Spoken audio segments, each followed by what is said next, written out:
Welcome back, everyone, to Trash Takes Season 2. I'm your host, Theo Ernstam, joined by Wesley, Jeng, Jacob, Hsia, Hajime, Sano. We got Steve back once again, producing the whole shebang in the back. And that's not to discredit the fabulous work of Jerry, who's manning the camera behind the camera now. All right, so today we wanted to treat this is like an initial episode. And we wanted to essentially synthesize our large takeaways that we had from our installments of episodes in the past, our junior years. But before we get into the meat of this podcast, I just wanted to guys. It's been such a long time. Then I just wanted to I think we should all go around and say how has our summers been? How has life been? For me, life has been pretty great, actually. Nothing has really been happening, really. I feel like everybody's talking about, how stressful senior year is, but I don't know. I feel like I've just been vibing, dude. I don't know. I've just been chilling, just been doing fun stuff. And especially over the summer, I feel like that was the case, because over the summer, I did absolutely nothing. My only goal was to meet up with friends that I had lost connection with. And, meet the new ones, keep up with the old ones, that kind of stuff. And especially with distance learning and everything becoming virtual, that we encountered a lot of disconnection, right? But now that we're back in person we have in-person school, we're really able to connect with our friends in person and really enjoy a fruitful senior year. And I think that's been happening for me. I don't know about you guys, but my summer, honestly, it was pretty eventful, to say the least. I got surgery in June, and I got hospitalized for 2 weeks, but so that was super not fun. But like Wesley said, I got to catch up with some old friends. Obviously, a lot of stuff changed about me. I got a new hat, I got new glasses, my hair is green now. Yes. So yeah, I am a different person now, I guess. Yeah, I did a little bit of traveling over the summer, and I had to finish a really vigorous summer course that kept me in my room in my house for a while, during the July August season. But I think the most eventful stuff for me happened right at the start of school. It was all right, we're gonna do a play in 2 weeks from now. Well, it was really 8, but it was so we got that. It was Mary and the True Tale of Robin Hood. It was not very long, but it was still a vigorous process, but I think we put on a really good show, and I think right at the end we all had a lot of fun with it. So yeah, that was a lot of fun. Yeah, I saw it, Theo. Sir Theo was an excellent character. I thought y'all did a really wonderful job. Yeah, and it was definitely a lot of fun too. It was just I had a lot of fun with my castmates, and I think what made that show shine, that was right. Was just having fun, making things big as I could, and just rooting everybody in that cast on. And I think that's a good takeaway for life in a sense. Yeah, for sure. Yeah. So let's just get into it. So I don't know, this question may be vague, but what were your guys's? Wesley, I know you have a lot of thoughts on this, so maybe you can go first and lead the pack. But what were your guys's large takeaways from our last installments of episodes, or initial episodes? It's a big question. We have 5 hours of content on the YouTube, and for the viewers watching, what we actually had to do is, before recording this episode, we each individually binged every single episode. So I was up real late one night till 3, watching all the episodes on ×2 speed. So I thought it provided a really interesting lens because, I felt like there was a lot of overlap and kind of things that kind of tied together in all the episodes. And one example of that, and one of my takeaways, was that on episode 5 of the podcast, Dr. Chu was describing to us how, one of the biggest ways that these things like toxic patriarchy and, gender roles are kept up is through making those who break them feel alienated and making them feel alone and making them feel like they're the only one who are feeling these, problems and issues with the system, and basically just making them feel alone. And when I saw that clip, I was really reminded of actually episode 3 And it was when Annabelle was speaking out about her experiences in STEM and how really breaking the traditional, I guess, roles of female identifying people. I mean, she was facing like a lot of like, I don't know, I guess skepticism and almost stigma from, I guess, the STEM community. And additionally, I mean, when Sophia was talking about how she was trying really hard in that one swim competition, and she was basically, I guess, almost like given a snide comment for trying hard in something, I guess, female identifying people aren't traditionally, I guess, supposed to do. And I mean, there was just so many connections. Like even back in episode 2, I feel like there's something to be said there. Like when we were talking about how, breaking the gender norms, of I guess male identifying students, kind of, I don't know, it kind of made us feel like a little bit uneasy because we felt like there would be judgment from the world. I mean, I felt like that's kind of another, I guess, idea where that crosses over. And additionally, when we talk about how we feel like we're the only ones who have these issues with toxic masculinity, because we toxic masculinity makes it so that we can't talk about our emotions and we can't talk about, toxic masculinity itself and how it affects us. So I guess to sum it up, to wrap it up, to tie it all together, I mean, I suppose it's just that toxic masculinity or toxic patriarchy, I should say.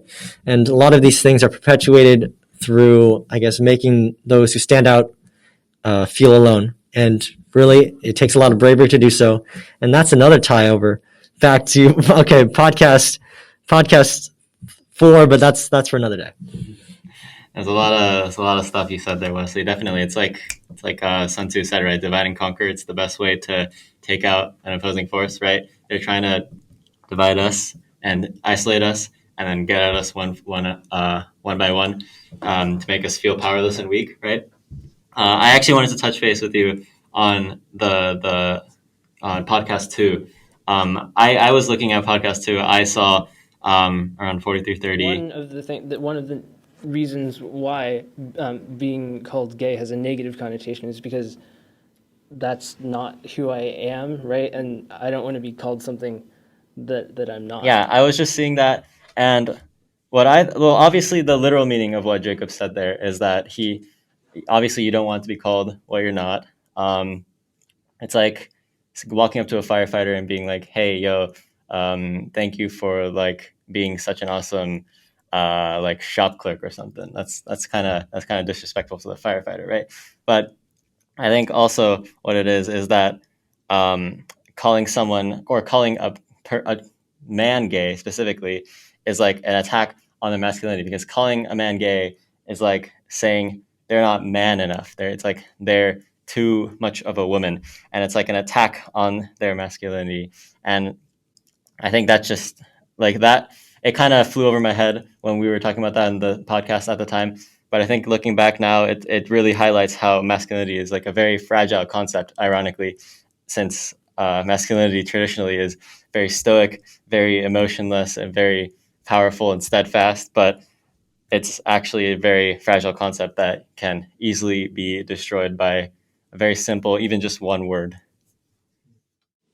Yeah, so the fact that being called a gay is basically being called more feminine when you're talking to a man goes to show that toxicity in masculinity is inherently bad and is inherently anti-woman. And that's where you get all these instances of sexual assault and demeaning women and all that misogynistic language. I think stems from that, being called gay and fear of being feminine. Mm-hmm. I think for me, my overarching takeaway that I think when I think back at like all the episodes we did in the past, my overarching takeaway is that when Annabelle was like illustrating like where the validity of the phrase "all men are trash" comes from, and I think initially when she kind of vocalized that, I was like shocked in a sense, and I felt myself like getting like really defensive. Which in the past looking back on it, I'm kind of a little bit embarrassed, and I definitely should have employed a better sense of like trying to like understand and like trying to uphold that like value throughout the duration of that episode. But I think as I kind of rewatched that episode, and what also helped me compartmentalize it was that I think a couple days after that episode, that third episode, we attended a was it Diversity Club or was it P4C? I think it was P4C. We attended Piedmont for Consent. They had a we were presenting our we were presenting like our action project. Yeah. So like what this podcast was, we were presenting that to them. And I think what helped me like kind of compartmentalize like where it receives that validity is like unfortunately like some women need to employ a sense of like weariness around men to feel like comfortable. And I think initially I was like that kind of feels like inherently like discriminatory or like sexist. And then but I think what Annabelle, what I think I've given her enough credit for in that episode is like she did a really good job like illustrating like unfortunately it is kind of sexist in nature, but it's and now I understand it's like completely like kind of necessary. And it's like that's kind of the end of our stick is just like having like women like be like I think like employing a sense of weariness, like if that edges on the realm of like discrimination or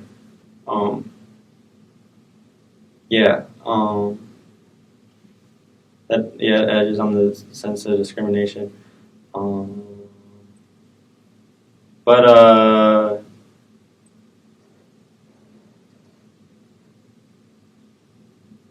So yeah, that was my big takeaway. I don't know. Yeah, great takeaway. And this kind of goes back to what I was saying earlier about how toxicity in masculinity is inherently bad for both genders. But another thing that Annabelle said during this, I think this was podcast 3, was degrading women.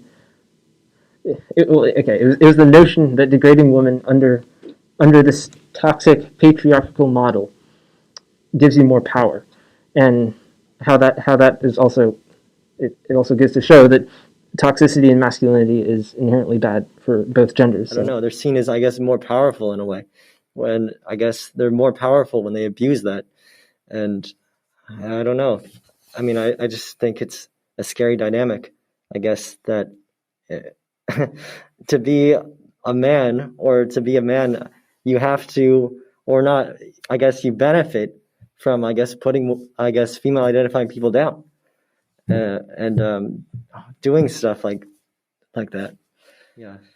Yeah, it's interesting when you have a definition of power for men that includes your power over women, then you tend to have a lot of scenarios like what we have today. All right, so if that is the case, if degrading women gives you more power under this toxically patriarchal model, you can see how that can be bad for both genders, right? Because the male will always want more power under this model, because the more power you have, the higher you are on this toxic patriarchal model. And then on the female perspective, it kind of creates a positive feedback loop, and men end up being more and more toxic towards women and keep saying these degrading things, and then that's where you end up with incidents such as sexual assault. So I think that this vicious cycle is something that we really need to get rid of, and one of the ways that we can do that is by removing toxicity from masculinity. I really like the way you say it. Toxicity in masculinity, not saying toxicity is masculinity, right? Because if you really think about it, traits that we think of as masculine, like stoicism, right? Or strength, or those are the two big ones. But stoicism and strength, those two aren't what we traditionally think of as bad traits, right? But because toxicity is so ingrained in masculinity at this point, we kind of associate those words, strength and stoicism, with kind of negative connotations now, right? And I think our end goal with this podcast should be, like Jacob said, taking the toxic out of masculinity so that we can use those traits like stoicism and strength in a positive connotation. So it's instead of toxic masculinity, like toxic patriarchy, and I don't know, like removing the stigma from the good in masculinity. Because it's not all bad, right? Yeah. Stoicism and strength are inherently bad things. I think it's yeah. So if you're fighting a say you're fighting someone in the street, would you say strength is a bad thing? What? No, I think you I don't- didn't you say they aren't inherently bad things? No, they aren't. Yeah. Yeah. I said they are not. Yeah. Okay. Yeah. I think stoicism and strength in terms of self-betterment is a positive thing, and I think that's something anyone should strive for, not just men, but that's I think something everyone should strive for. Yeah, and I think one area where you really do need stoicism and strength is, I said it was it was a story for another time, but I really do want to kind of say this last takeaway. Is that in podcast 4, Kaylee had this little, I guess, clip where, and I think it was partly Kaylee and Maya together in conjunction. They were talking about how you can have all these morals and you can say all you want, but if you don't stand up and be strong in the moment, all your values, they all fall away. And I think it's really hard. In the moment if you see something like, if you hear like a bad joke or you see something going on that is wrong, it's really hard to stand up. And I think it's something, you need strength to do it. And I think if we are going to change the society, we're going to need to be strong. And that's something in masculinity, but that really shouldn't be. Definitely. Yeah, strength should be something that everyone strives for, right? If no one has the strength to speak out, then nothing's going to change, right? People need to have a voice, and that voice needs to be heard. And this strength is not necessarily inherently masculine. This should be a universal strength, right? Females should be strong. Males should be strong. And it should be through that strength that change is made. And to be clear, this is emotional strength, not physical strength. Jacob, I think that is an incredibly beautiful note to act as our summation of season 1 and all the great things that came out of it, and all of our learning process, all of our learning in that process, and kind of set the stage for season 2. With that being said, Wesley has some announcements he would like to give to you guys. Oh, I do. Okay, I do have announcements. So basically, we're just going to do a little rundown of season 2. We got to build some hype for this new season. So we're going to give you guys some, I guess, sneak peeks into season 2. So, of course, last season, one thing we noticed is that one interesting thing is that we never had any male identifying guests on. And I guess partly that was intentional because, of course, our panel is basically all male identifying. And we needed some other viewpoints. But we're going to be solving that in our next episode, which it will be the first real podcast.